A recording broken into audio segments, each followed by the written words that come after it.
Ini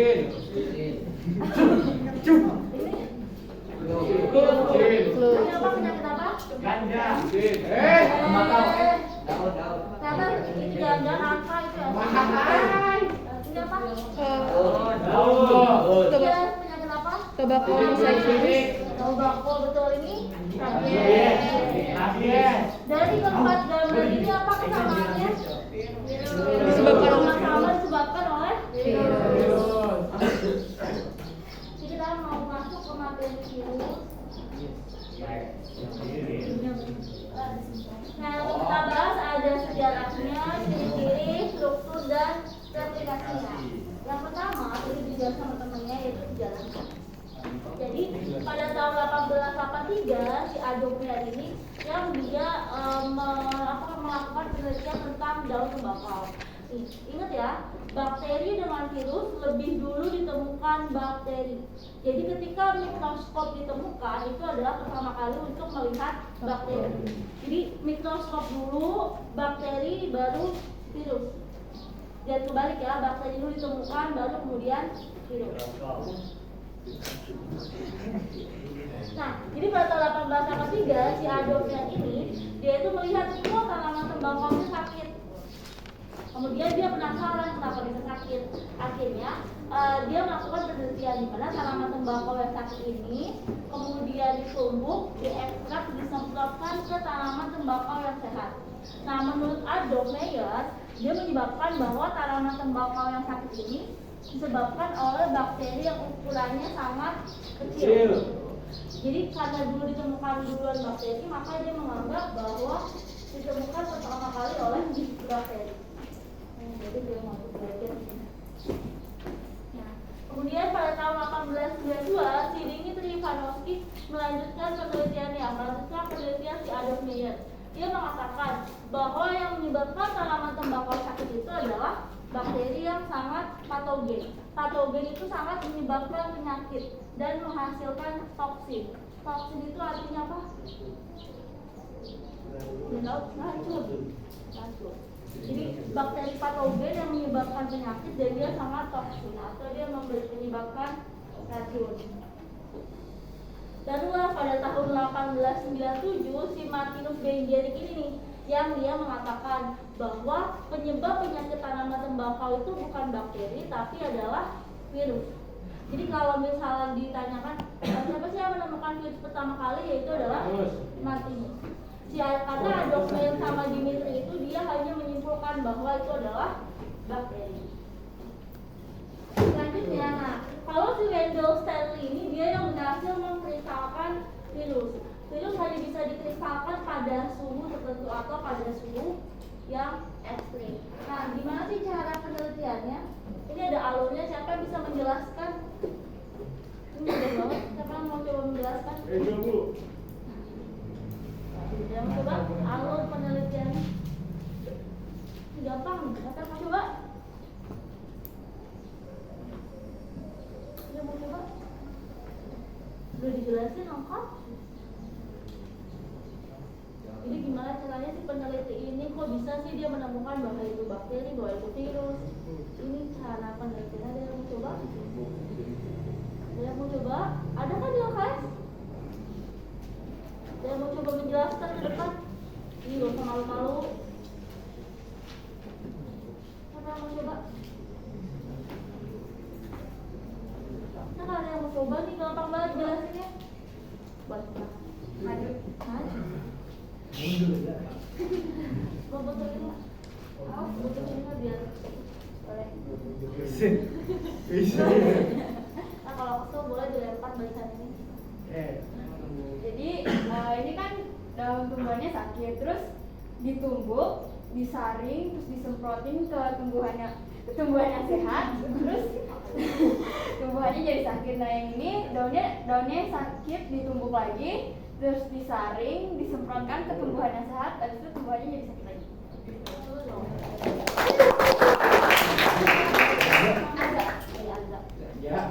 Perhatikan ya. Jadi pertama ini ada 3 tanaman. Ada tanaman A, tanaman B, sama tanaman C. Tanaman ini adalah tanaman sakit. Apa nama tanamannya? Tembakau. Tembakau.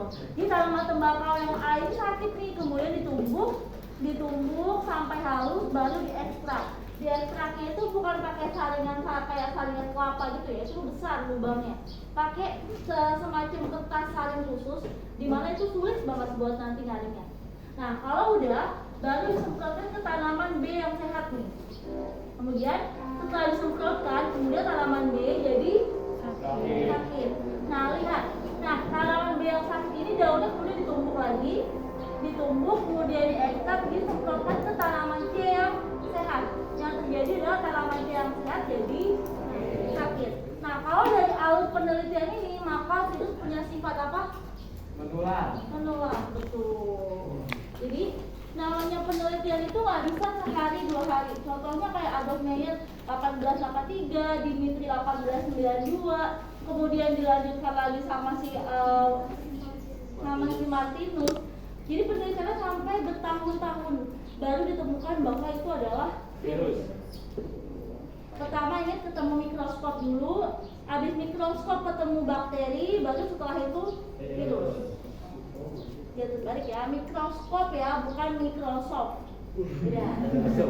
Oke, kalau cuma jangan salah nyebut. Jadi suatu penelitian itu nggak bisa sehari 2 hari. Belum juga banyak banget yang gagalnya. Bahkan kalau penelitian evolusi itu bisa sampai ratusan tahun.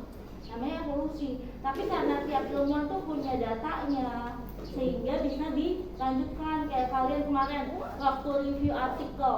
Nah, artikel yang kalian dapat itu kalau kalian mau melanjutkan penelitiannya itu boleh. Jadi penelitian terbarunya dilanjutkan terus sampai sejarah bisa dipahami? Bisa dipahami? Bisa. Lanjut. Jadi apa itu virus? Jadi dibaca apa Kinan? Apa itu virus? Racun. Bahasa apa? Yang artinya? Di sini ada apa aja? Ada. Tidak memiliki sel. Hanya dapat reproduksi kalau ada dalam sel itu. Ukurannya kecil, Bu. Cuma ada satu. Tuh, asam uratnya ada 2 apa aja? Ya, Tapi virus cuma punya salah satu aja. Jadi pertama yaitu mikroskopik, namanya mikroskopik berarti ukurannya kecil. Hanya bisa dilihat menggunakan mikroskop. Selanjutnya dia itu aseluler, tidak punya sel. Kalau yang punya sel berarti disebut dengan aseluler, tidak dihilangkan aja A-nya. Bersifat parasit obligat. Apa itu parasit obligat? Kalau parasit artinya apa? Merugikan. Merugikan siapa? Inangnya. Kalau dengan tambahin kata-kata obligat berarti apa? Obligat itu apa? Wah, ini boleh searching kan? Ada. Tapi ya, bukan mabar. Nyari. Apa itu parasit obligat?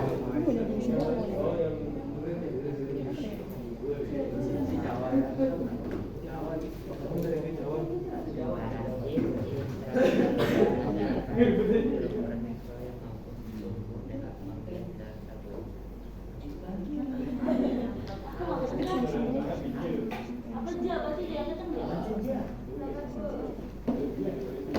Parasit intraseluler obligat adalah mikroorganisme parasit yang tidak dapat bereproduksi di luar sel inang, memaksa inang untuk membantu reproduksi parasit. Jadi itu kenapa parasit obligat? Enggak tahu. dapat bereproduksi di luar sel. Betul, jadi maksudnya itu dari parasit obligat nih yang membedakan virus dengan parasit lainnya. Jadi dia hanya bisa hidup pada sel yang hidup. Kalau selnya nggak hidup atau sel yang mati, dia nggak bisa hidup. Makanya ditambahkan obligat karena dia bisa hidup pada sel yang hidup. Contohnya kayak jamur. Jamur itu kan parasit, tapi dia bisa nempel di pohon-pohon yang udah mati. Tapi kalau si virus ini nggak bisa. Jadi dia hanya bisa hidup pada sel yang hidup. Ingat-ingat ya, siapa tahu pH 3 keluar. Terus umumnya berukuran 20 nanomikron sampai 300 nanomikron, dan dia punya salah satu asam nukleat aja yaitu RNA atau DNA, dan bersifat habrul atau dapat dikristalkan. Oke. Nih, tadi kan dijelasin ya bahwa virus itu hanya bisa hidup pada sel yang hidup. Kalau misalnya dia nggak lagi di sel yang hidup, dia ngapain? Mati gitu. Kalian pernah dengar nggak atau pernah baca bahwa virus corona itu ketika menempel di pintu bisa sampai berhari-hari kan di benda mati. Nah, kalau memang tuh virusnya mati di benda mati, ngapain kita pakai hand sanitizer? Ngapain kita pakai disinfektan? Harusnya kalau dipegang nggak apa-apa dong, kan mati. Jadi apa yang terjadi pada virus ketika dia nggak pada sel yang hidup? Diam. Hidup. Kenapa hidup pada sel yang hidup? Tidur, Bu. Kan dia bukan makhluk hidup, pasti dia bisa tidur. Lemah. Kenapa? Lemah. Hah? Lemah. Gimana? Kan katanya kan kalau misal dia mati, kalau mati harusnya kalau kita pegang, kalau nempel nggak apa-apa dong. Tapi kan kenyataannya ternyata bisa menular lewat gagang pintu, lewat meja, lewat pintu. Jadi apa yang terjadi pada virus itu? Dia apa? Mencari sel. Berkembang biak. Mencari tempat hidup.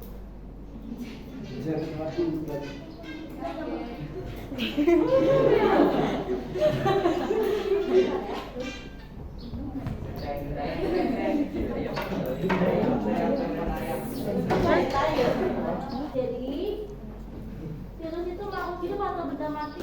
Makhluk. Kenapa makhluk hidup? Karena bergerak. Karena dapat berkembang biak. Oh, gue seperti itu. Karena menular. Ada waktu. Itu animasi gitu. Terima kasih. Jadi gimana virus makhluk hidup atau benda mati? Hidup. Makhluk hidup karena dia Karena dia benar. Kalau emang dia makhluk hidup, kenapa kalau misalnya dia hanya bisa hidup di makhluk hidup? Karena dia makasih kayak. Karena dia virus. Terus tadi di ciri-cirinya disebutin bahwa virus bisa dikristalkan. Kalau misalnya kodok kalau dikristalin atau dibekuin apa yang terjadi? Dia mati. Tapi kan virus kalau dikristalin dia nggak mati. Virus aja.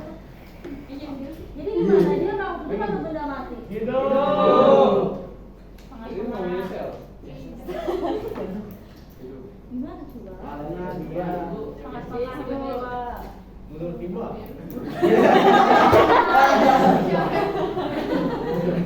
Gimana? Kalau misalnya dia makhluk hidup nih ya, tapi dia bisa dikristalin gitu, dia bisa nggak aktif, terus dia bisa aktif lagi. Oh, benda banget. Bisa dua-duanya. Immortal. Apa? Semuanya benar. Iya. Pilih semua benar. Ini makhluk hidup. Dia nggak tahu sih kalau nggak ada di sel yang hidup dia jadi Jadi, nah itu katakan. Oh. Jadi dikatakan virus adalah makhluk peralihan. Maksudnya makhluk peralihan, dia itu bisa dikatakan makhluk hidup karena dia punya apa? Punya sel. Enggak. Struktur. Punya apa tadi virus? RNA. RNA atau DNA. DNA. Dan dia juga bisa Reproduksi. Iya. Tapi dikatakan benda mati karena dia nggak punya Sel. Dia bisa dikristalkan dan hanya bisa hidup pada sel Lain. sel yang Hidup. Jadi ingat ya, virus adalah makhluk peralihan karena kalau dikatakan makhluk hidup tapi dia bisa dikristalin, kalau dikatakan dia makhluk benda mati tapi dia bisa berkembang biak atau bereplikasi atau memperbanyak diri. Nih contohnya nih, ini tuh ada struktur virus bakteriofa. Nah ini sel hewan, ini sel tumbuhan. Kalau dibandingin sama sel hewan dan tumbuhan, dia itu sangat-sangat sederhana strukturnya. Sel hewan lengkap, ada mitokondria, ada badan Golgi, tumbuhan ada dinding sel, tapi virus nggak punya itu semua. Dia hanya punya DNA atau RNA. Bentuk-bentuk virus ada berapa? Apa aja? 3. Batang. Bentuk batang begitu. Betul, ada bentuk batang, bulat, oval, filamen. Bulat bentuk filamen, bentuk polihendral, bentuk seperti huruf T. Ini gambarannya ketika kalau dilihat pakai mikroskop, hanya pakai mikroskop elektron karena dia ukuran sangat kecil. Kalau pakai mikroskop biasa yang di lab itu tidak kelihatan. Mahal banget. Mikroskop itu mahal banget, apalagi yang elektron. Kalian tahu alat yang buat ini apa? Kenapa sih makanya kok di Indonesia tes apa sih tes COVID apa aja? Kayak PCR, alat PCR. Kenapa kok PCR itu harganya mahal? Karena alatnya, satu alatnya itu harganya 400 juta. Mobil. Satu alatnya itu kalau belum naik yang 400 juta di alat segede. Makanya harganya mahal. Pernah lihat alat PCR? Iya, semua nggak punya karena emang mahal.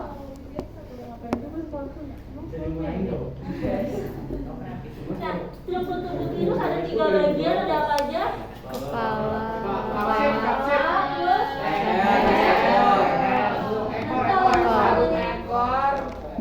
nanti kalau misalnya ada pertanyaan apa aja ada 3 bagian besar, berarti cuma kepala. Di kepala itu ada DNA sama kapsid. Kapsid ini fungsinya untuk melindungi DNA. Kapsid ini fungsinya untuk melindungi DNA. Jadi ibaratnya kayak ketengkorak kalian itu untuk melindungi apa fungsinya? Otak. Ada kan tadi? Ingat? Ada? Oh, ada.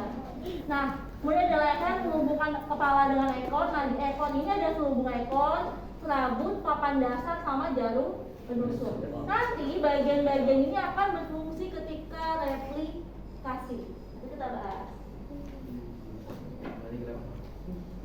Nah, selanjutnya ada kapsid. Terdiri atas subunit protein, bentuknya kayak gini kapsid. Ini ada badan kapsid ya. Kemudian ada asam nukleat. Kalau asam nukleat biasanya kalau DNA itu double helix. Double helix itu berarti dia ada 2 helix, bukan helix. Kalau RNA biasanya dia rantainya tunggal, cuman 1. Nah, kemudian ini yang unik nih. Jadi ternyata ada beberapa virus. Ada 2 jenis nih. Ada yang namanya network virus, ada namanya envelope. Yang namanya network virus, dia hanya dilindungi oleh kapsid. Oleh kapsid dalamnya DNA. Tapi kalau envelope, jadi dia itu ada envelope-nya yang melindungi, kemudian kapsid baru DNA. Jadi kayak kepala kita nih, kita udah ada tengkorak buat melindungi otak, terus kita pakai helm. Jadinya double perlindungan atau double protection.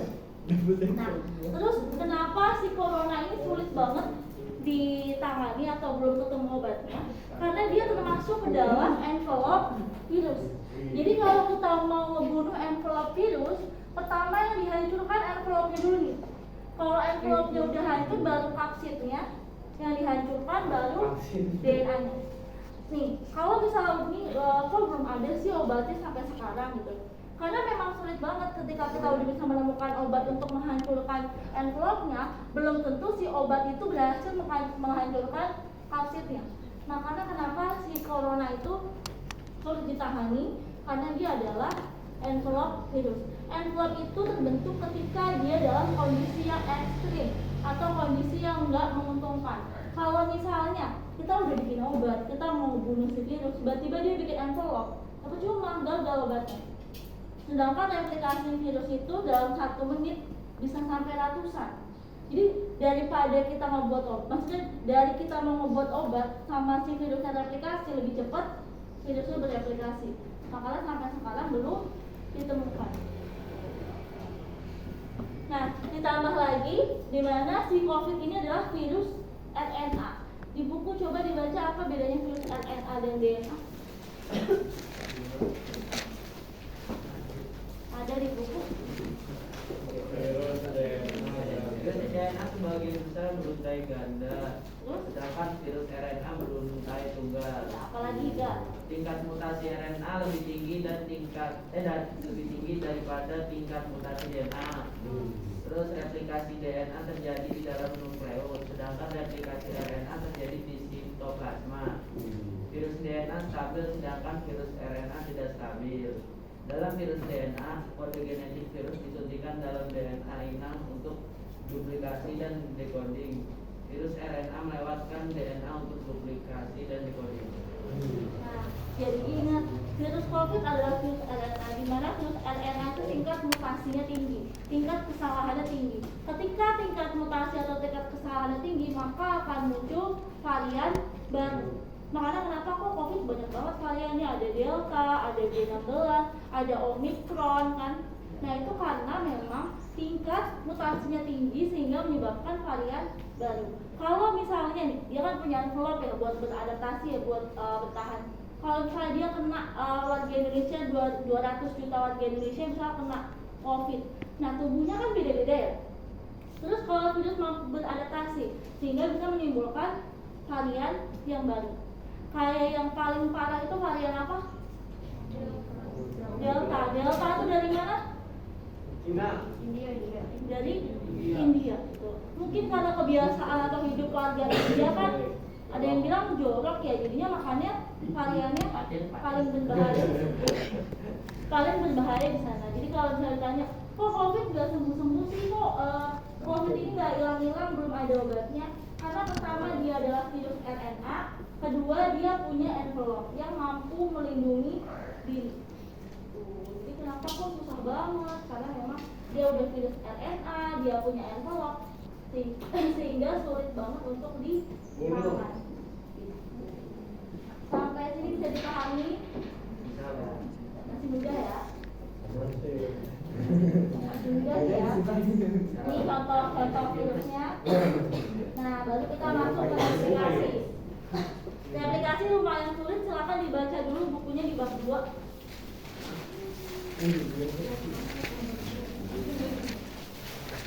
Karena di LKS cuma ada materi virus doang. Bukan atau reproduksi ya, tapi lebih tepatnya itu replikasi. Karena memang virus itu bereplikasi atau memperbanyak diri. Dibagi dua, yaitu ada lipid dan lisogen. Fungsinya untuk apa? Untuk memperbanyak partikel virus. Silakan coba siapa yang mau menjelaskan. Coba dan ambil tentang siklosis, lisogenik satu-satu boleh. Silakan yang mau maju menjelaskan. Ingat yang maju dapat poin.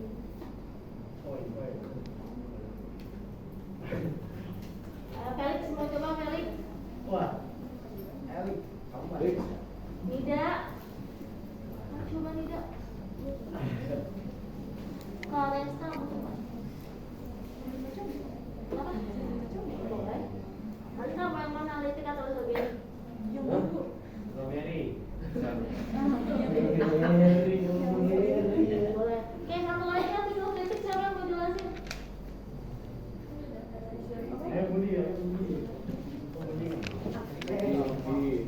Saya mau coba. Gak usah malu-malu, kan kita lagi belajar, jadi sama-sama aja lupa. Kajian mau coba? Yang mana? Yang litik.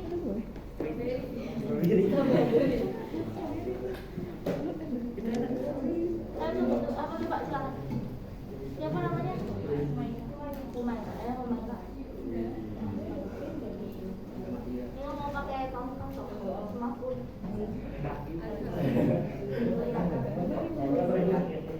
Teman-teman ada banyak perhatiin. Jadi yang pertama, ini kan siklosintik. Yang pertama ada tahap absorpsi. Tahap absorpsi itu bagian ujung ekornya itu menempel pada dinding sel bakteri. Setelah menempel virus akan mengeluarkan lisozim untuk melubangi dinding sel inang. Terus habis ke absorpsi ini ada penetrasi. Apa sih penetrasi? Penetrasi itu DNA atau RNA-nya itu masuk ke dalam sel inang. Terus habis itu ada tahap sintesis atau replikasi di tahap ini dia tuh penghancuran DNA yang membuat sel inang itu DNA bakterinya itu berhenti bekerja dan digantikan menjadi DNA virus. Terus habis itu ada perakitan ini ya. Perakitan itu dia merakit tubuh virus. Habis itu ada lisis. Lisis itu dia dinding selnya ini mengalami perpecahan, kemudian diikuti pelepasan virus-virus baru.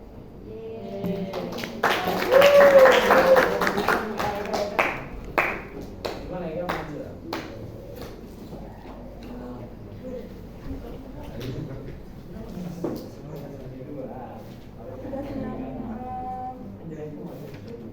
Habis Ega ya.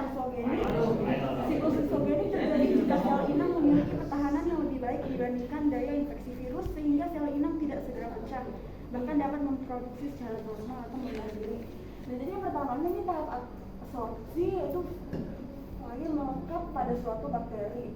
Lalu tahap keduanya ada penetrasi.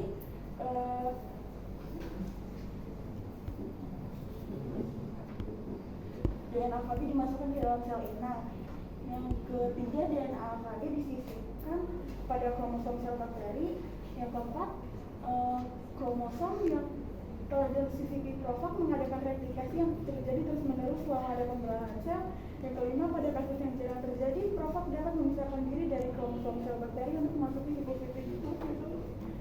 Ya, lagi yang coba lagi.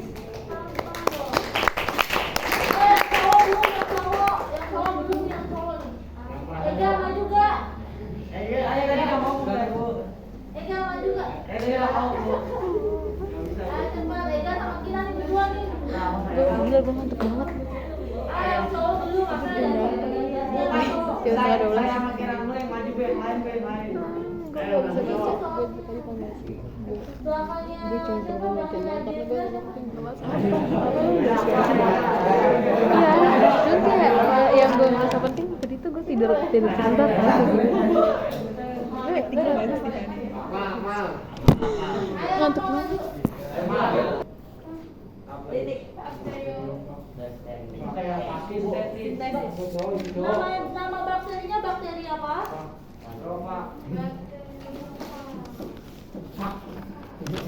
Bakteriofag itu nama virusnya, virus bakteriofag atau virus T. Nama bakterinya ada di buku bakteri apa? Ada di buku bakteri apa? Virion virus. Nama bakterinya bakteri apa? Tahapnya, nama bakterinya.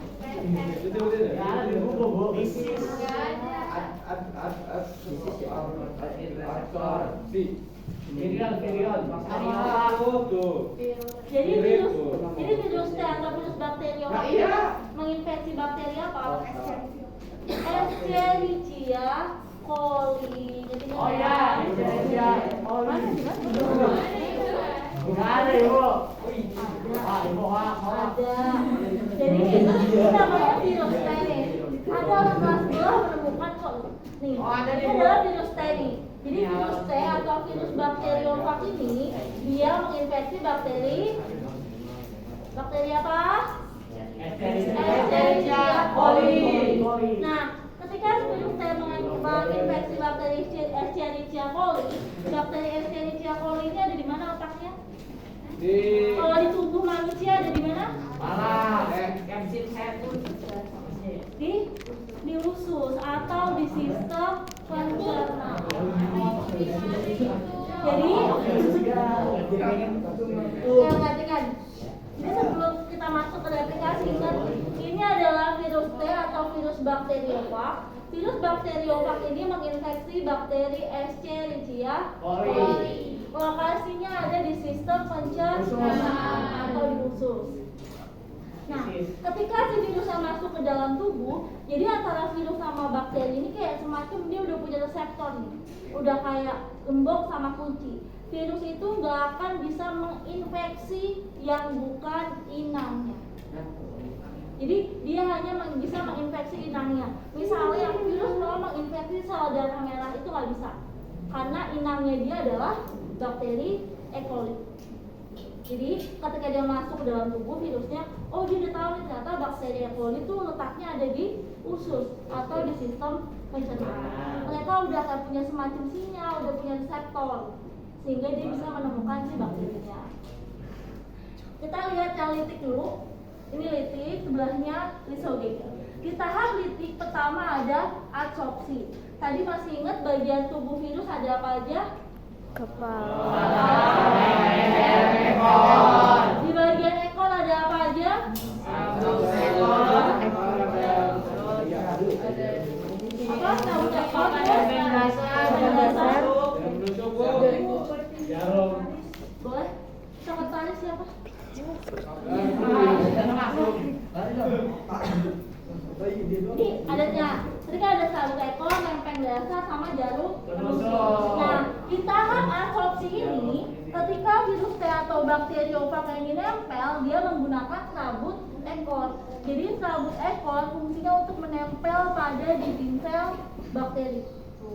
Jadi setelah dia menempel atau tahapan dia namanya adalah adsorpsi. Ingat ya, pakai D. Jadi adsorpsi penempelan. Kalau pakai B, jadinya absorpsi, artinya penyerapan. Salah huruf aja udah beda pengertian. Jadi pertama adsorpsi atau penempelan. Apa yang menempel? Yang menempel adalah sabut ekornya ke dinding sel bakteri, itu pertama. Yang kedua ada tahap penetrasi. Penetrasi itu apa?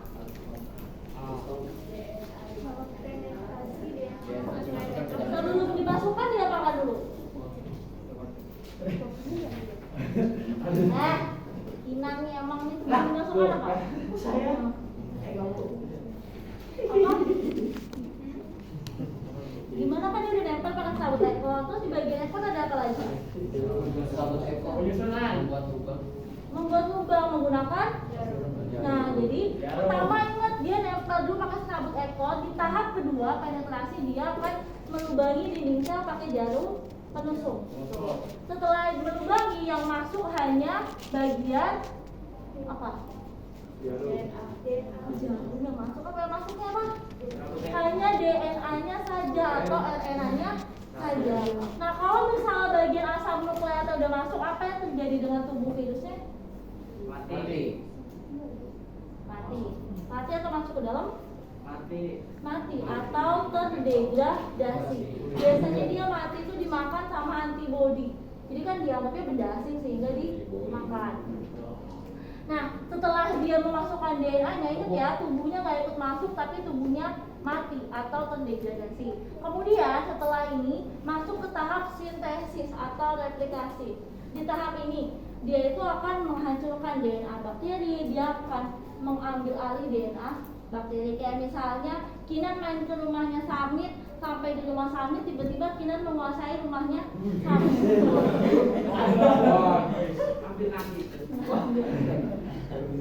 Jadi di tahap sintesis yaitu mengambil alih semua sistem tubuhnya si bakteri.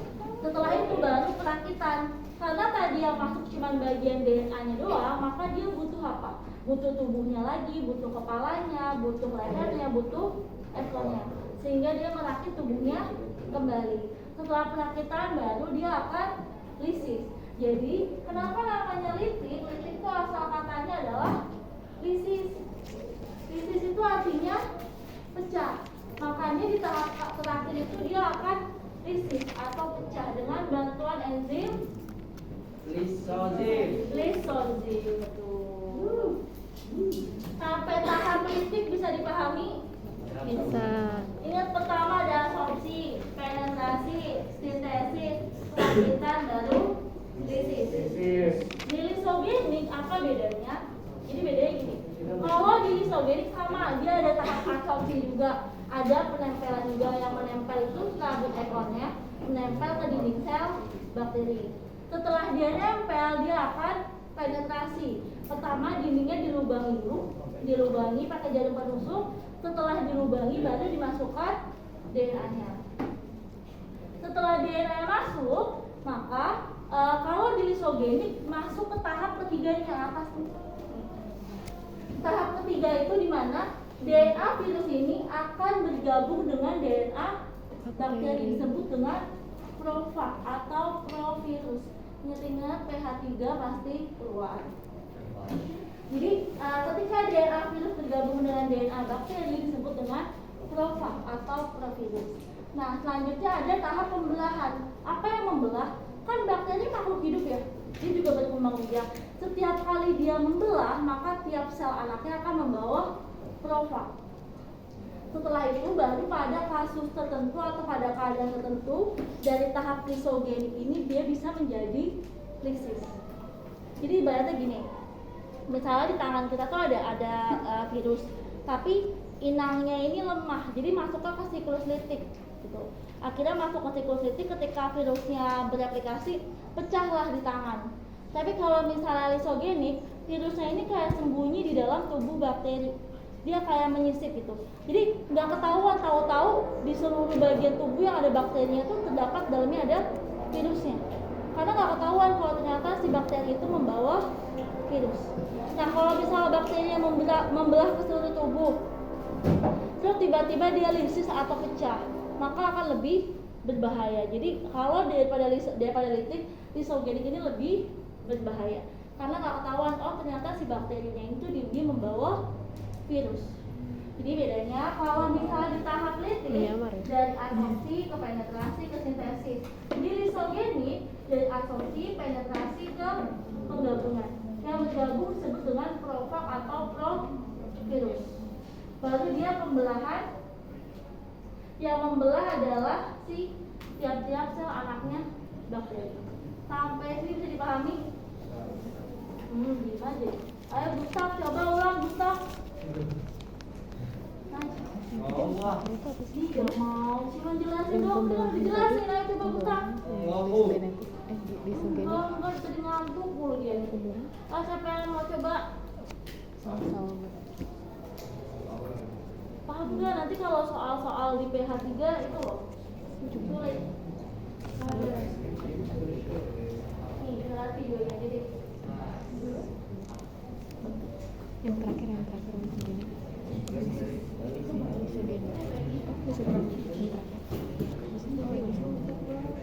Lu mana bedanya?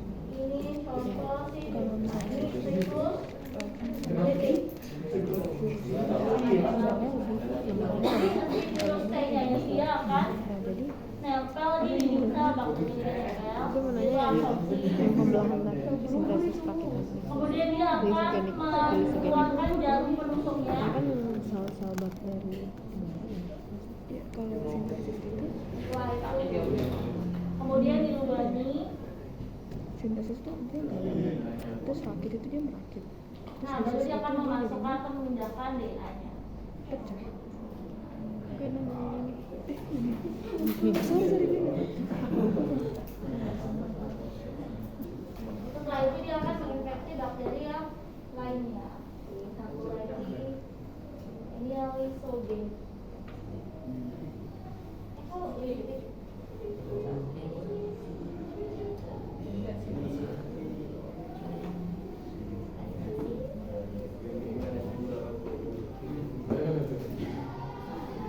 Nah, pertama ini dia yang menempel itu rambut ekornya. Jadi ada fase adsorpsi, penempelan.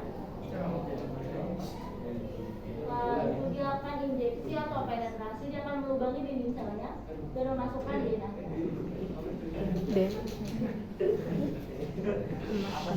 Nah, bedanya nanti si DNA virus ini akan bergabung dengan DNA bakteri. Jadi akan berisik disebut dengan provirus atau profag.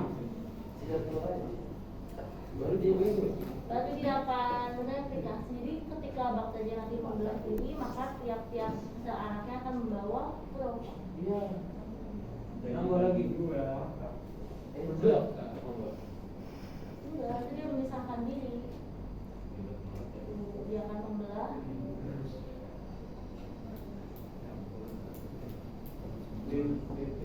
Nah, kalau pada keadaan tertentu dia bisa berubah menjadi lisis, dia akan sintesis, perakiraan. sakitan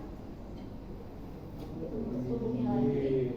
Ini jauh sih tiba-tiba. Ini kayak obat sih. Enggak banyak. Ih, rame. Rame. Wih. Enak kan? Ini rokok tetap. Seram. Dia akan menginfeksi sel lain. Gitu. Ulang lagi tuh, ulang lagi. Nanti terus akan siklusnya berulang sampai ini bisa dipahami nggak? Gampang ya. Kalau ketemu soal bisa ya.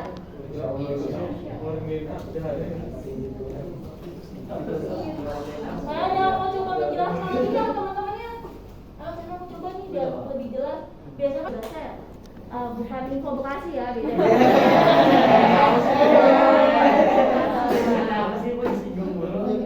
Jadi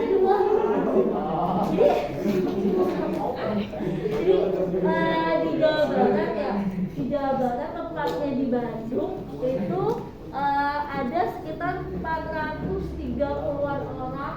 Saya nggak tahu tuh remaja atau apa itu terkena apa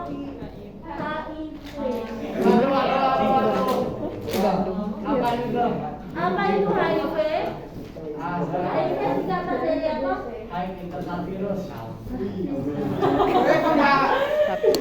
Apa HIV singkatan dari apa? Apa? Apa singkatan HIV ada di buku? Human immunodeficiency. Nah, kalau ada kata-kata imun berarti yang dia serang apa? Sistem imun. Apakah HIV sudah ada obatnya? Kenapa belum ada obatnya? Kenapa tuh, Bu? Kenapa? Saya nanya, kenapa? Soalnya susah, Bu. Karena ini, jadi kan dia itu menyerang sistem imun. Sistem imun adalah salah satu sistem pertahanan utama tubuh kita. Ketika ada benda asing masuk, dia akan membunuh si atau melawan si benda asing itu. Nah, ketika sistem imunnya ini kena virus ya. Jadi kalau orang yang HIV makannya banyak, dia hidupnya sehat, maka virusnya kuat. Tapi kalau orang yang nggak makan, orangnya sakit, virusnya juga akan lemah. Nah, kalau misalnya orang yang nggak makan lama-lama apa? Mati. Makanya itu yang menyebabkan sampai sekarang belum ditemukan obatnya. Nah, apa sih penyebab dari HIV? Itu suka sembarangan. Apa suka sembarangan apa?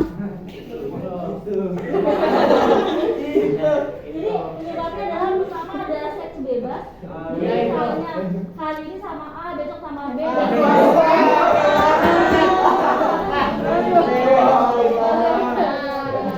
orang apa Indomie?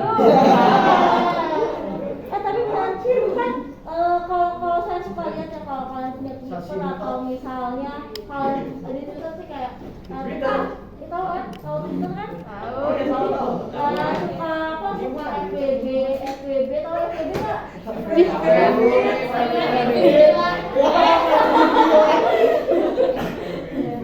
Terus Semangat banget, suka Clara. FWB akhirnya ketemuan terus staycation kayak gitu kan. Staycation kita nggak tahu loh orang itu bersih atau enggak, sehat atau enggak. Soalnya biasanya orang HIV itu dia nggak akan mengakui kalau dirinya kena HIV. Jadi kadang dia suka ya udah biarin aja biar sama-sama kena HIV. Banyak kayak gitu. Makanya kalian tuh bukan anak kecil lagi ya. Jadi biar aman harus pakai pengaman. Kayak misalnya salah satunya contoh pakai kondom kayak gitu. Bu, cara tahu kena penyakit HIV gimana? Coba cari gejala Semangat penyakit banget. HIV. Gini. Ya, jadi pernah kalau misalnya nih kayak misalnya suaminya ini ternyata suka jajan di luar, suka berhubungan sama orang lain. Nah, waktu itu jadi cerita istrinya tuh hamil gitu. Ketika istrinya hamil, maka si istrinya ini akan kena HIV, bahkan anaknya juga akan tertular. Tuh. Karena HIV belum ada obat ya, makanya biasanya orang HIV itu akan diisolasi gitu. Diisolasi karena memang sebenarnya kalau misalkan ketemu nih, kalau cuma pelukan atau pegangan tangan itu nggak apa-apa ya. Tapi yang bahaya itu kalau misalnya kayak penggunaan jarum suntik atau misalnya alat makan, nah itu yang menyebabkan penularan. Coba udah ketemu belum apa gejalanya? Aku udah pengen tahu. Itu buat gue. Gak usah disearching. Itu buat gue dah. Gue takut. Tapi lu tahu? Nah, betul. Jadi banyak yang tidak menyadari tentang gejalanya karena gejalanya itu artinya kayak apa ya? Gue aja polisi aja gue search di Google langsung kayak bakal mati. Udah ada sarana kalau orang yang mau cek HIV gratis tuh udah ada, karena memang tingkat HIV ini lagi tinggi banget ya, apalagi kayak bisa di kalangan remaja gitu. Makanya buat sama cewek-cewek nih ya harus bisa jaga diri dengan ya. Kalau misalnya ada cowok yang bilang aku cinta mati sama kamu,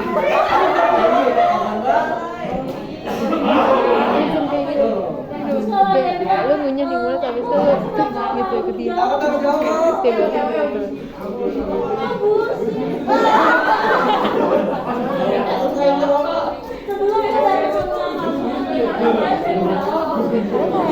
Sebenarnya bapak dia emang nggak tahu, katanya emang kalau misalnya kayak berhubungan dengan kontak itu mulut kayak dia kita bicara sama orang yang punya dia bakalan kena gitu. Nggak tahu deh, kata bapak gue bakalan ketularan, nggak tahu kalau pas deket-deket itu bakalan ketularan. Itu bener ya? Oke, ternyata ya.